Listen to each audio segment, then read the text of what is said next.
Hi Cancer, May 2026, ito na po ang inyong reading. Bagong buwan na tayo ng Mayo, kamusta kayo?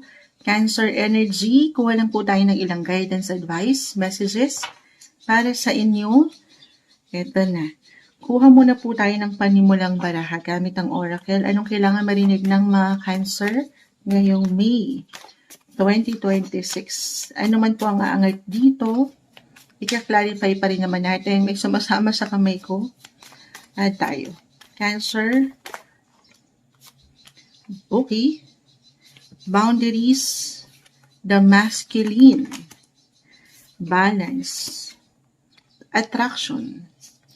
Okay. I-clarify na natin to. Bakit ito yung nagsibagsakan para sa inyo ngayong buwan? Cancer. May 2026 message po. Any guidance, advice, message?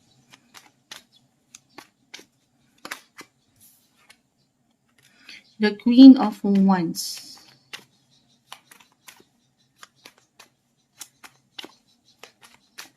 Cancer, sa bagong buwan na ito, anong asahan nila? Anong parating?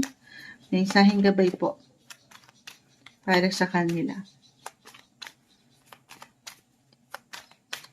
Guidance.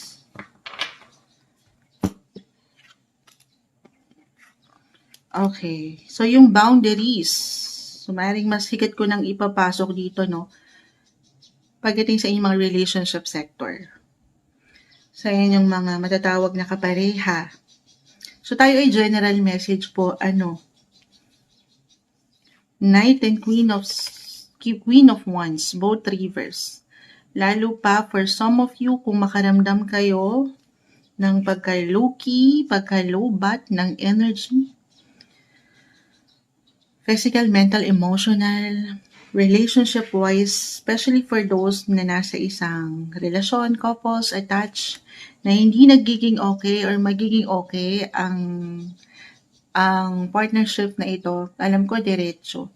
Marahil this is a message lang, no, na mag-set kayo ng limits or even restrictions kung paano kayo maglalabas ng energy or kung kailangan nyo munang magpalamig if ever magkaroon kayo ng tension na napaka-normal sa anumang relasyon, pahinga muna, hinga.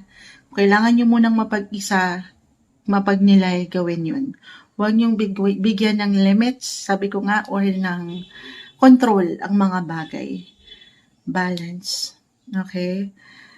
If ever, kung parang bumababa yung inspirasyon, na nangyayari naman yan, diba? Lalo kung matagal na rin kayo or talagang merong ilang disappointments akong nakikita, merong nagkasala or may ilang pagkakamali na napaka-normal, hindi naman tayo perfect, pero wag nyong ipilit muna ngayon kung talagang sadyang parang hindi nagsasabay yung energy nyo. Kalma, magnilay-nilay muna again kung kailangan nyo mapag-isa para mapaangat nyo yung balancing, pag-iisip, yung mindset, gawin yun.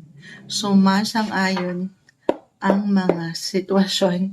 Patawarin, maaga-aga pa tayo at pa tayo. Cancer, guidance, advice. Okay, lalo kung parang ginugulat kayo. Ito yun. Ito yung wala naman talaga tayong control sa lahat ng mga bagay, Cancer. Pero pinapaalalahanan ka ng baraha na meron ka raw control, okay, sa inyong sarili. Kita nyo, sumasang-ayon. Lalo kung ginugulat kayo ng ilang pangyayari sa inyong buhay, sabay lang. Huwag kayong ma-stuck, huwag niyong bigyan ng ano pa mang pagpipigil, let things flow naturally sa inyong buhay at paangatin yung masculine energy, yung power. Maging ano pa man ang inyong gender, meron kayong lakas. Okay, na maharap, magampanan ang mga sitwasyon. The Judgment card. Okay, ano man ang pinagdadaanan nyo, guys? Ito walang tamis ha. For some of you na mag-resonate po na ngayon pa lang parang may pinagdadaanan sa love life. I see, ito may pagbabalik pa, guys. For some ha, sabi ko nga lalo kung ngayon ay medyo talagang disappointment pa ang umaangat. Yung lungkot, pagka-low-key. Huwag nyo ipilit. Hindi sa just because na mention ko may chance pa ay alam niyo mas stuck naman kayo sa ideya ng paghihintay. Sinabi kasi ni Moonchild sabi ko nga, go with the flow. Okay? Kailangan kasi mapaangat po yung pagkasapat, yung satisfaction, yung contentment, 9 of Cups, yung pagkaklaro. But I see na meron pang opportunity, especially kung this is something parang totally wala pang closure or unfinished pa. Kahit sa simpleng pag-uusap, okay, maaaring meron pa. Mapaangat siyan. Para naman maiwanan kayo ng something na makapagpapa-balance or magpapaka-kalma sa inyong nararamdaman. Lalo pa kung medyo may hugot po ito for some of you. More on relationship yung aking nabibitawan ngayon. Knight of Pentacles. Focus, ito na.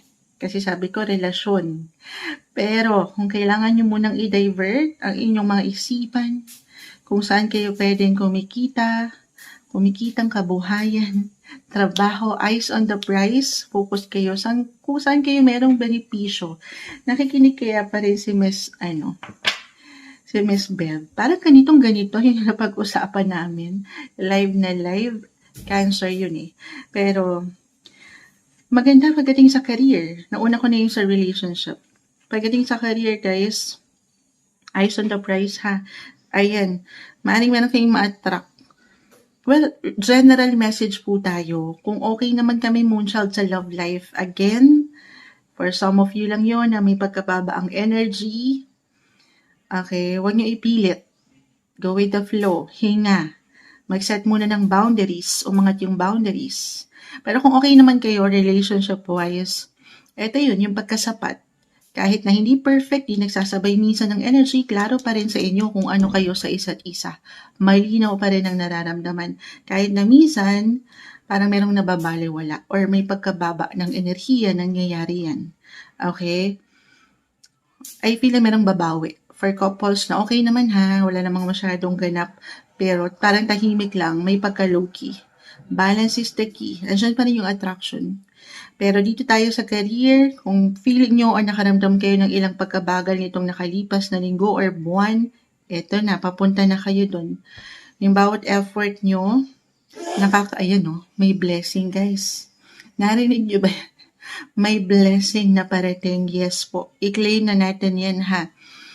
Maaring meron kayong, papunta na kayo doon, eyes on the prize. Pakita natin sa live. Cancer. Saan kayo papunta? Sa resulta. Guys, another reminder na yung resulta, yung outcome, of course, at the end of the day, wala po sa mga barahang ito. Still, everything is up to you. Huwag lang kayong mag-quit, huwag kayong titigil, kasi ang ganda ng chance na nakikita ko para sa inyo. Patungo kayo dito, this is about your goals, your dreams, your wishes. Maring meron kayong maisakatuparan, gaano man kalaki, kaliit ito, kabongga na pangarap ngayong buwan. Kung saan makaka-attract kayo ng magagandang potensyal. Kasi nandito ang masculine energy nyo. Yung tatag, yung lakas, yung power. Balance is the key. Hanggat kaya, divert your energy kung saan kayo mas pwedeng mag-grow. Huwag kayong ma-stuck doon sa ilang drama. Ayan, mag-set kayo ng boundaries. Kung kailangan nyo muna, feeling nyo, kailangan nyo muna mag-focus, mag-isa sa mga priorities, sa mas practical, realistic, gawin yun. Okay, mag-set ng limits or mag-off limits muna kayo sa mga, alam yung makakapagpababa nung focus nyo or mas stuck kayo kasi maganda po yung potential kung saan kayo kumikita or saan kayo pwede pang kumita. Trabaho.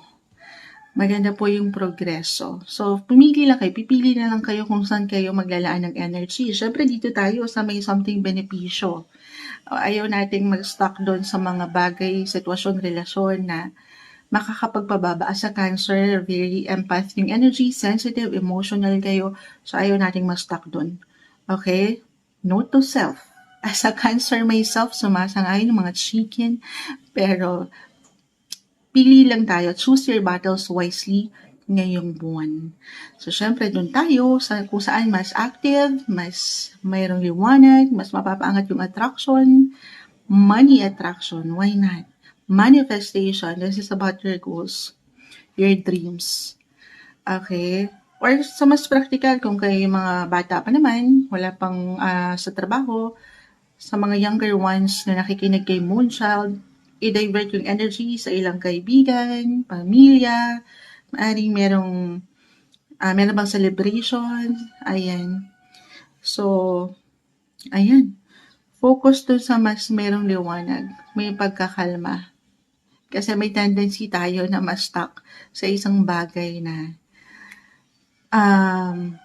bumababa or mababa yung energy. So, ayaw natin yun ha. Sabay sa flow ng life, have fun, enjoy, may pagkaseryoso yung aking nakikita. Balance is the key guys, ng walang pagkasobra or pagkakulang. Okay, ito yung umaangat na guidance advice messages na marahil kailangan yung marinig ngayong buwan, May 2026 para sa inyo, Cancer.